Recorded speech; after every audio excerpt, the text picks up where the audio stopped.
500 રૂપિયા લેવાના છે તો લઈ આવું. હા તે તારો તો વાંધો નહીં આવો. આ પાર્ટી બકુલભાઈ નથી, નક્કી ભોળા દાદાની જ છે. લાય લાય ભોળા દાદાને કેવા દાવ દી. હવે ઘડીક આરામ કરી દો. યા ભોળા દાદા મને ભૂલાઈ ગયું તો રેતી વધારે ગરમ થઈ ગઈ છે, તે ગરમ લાગ્યું હોય. ઓ બાપા તો પણ ધ્યાન રાખીને. કે આ થોડો બરફ છે, ટાઢો લાગે, આ તો ગરમ જ લાગે ને રેતી. તું તો ધ્યાન રાખજે હવે. એ હારું. ભોળા દાદા કેમ હુઈ ગયા? ઉભા તો થાવ. મમરાબા હાવ થાકી ગયો. અરે ક્યાંમાં સાયકલ બધું મૂકી દીધું, ભૂંગળું કઈ કરીને ગઈ ગયા. એ મમરાભાઈ જો ને ટ્રેક્ટર ની બેટરી ઉતરી ગઈ, ગામમાં ચાર્જિંગ માં મૂકી ને ભૂંગળો સાયકલ મૂકી દીધી.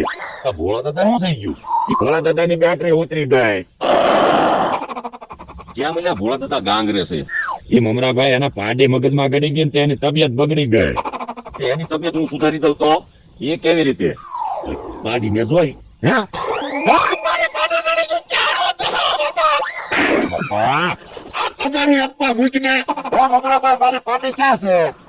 ભોળા દાદા એમ થોડા હું તમને કહું, તમે 501 રૂપિયા ઇનામ રાખેલું છે, એ મારા હાથમાં આપી દો એટલે હું તમને પાડી બતાવી દઉં. મમરાબા 501 રૂપિયા તમને આપીશ, મારી પાર્ટી બતાવો. હાલો હા હાલો.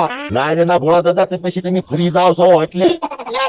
તમને મારી ઉપર વિશ્વાસ નથી. હાલો મને પાર્ટી બતાવો. હાલો હબ હા તો આને બતાવું. હાલ યાર હા પાર્ટી જડી ગઈ. હાલ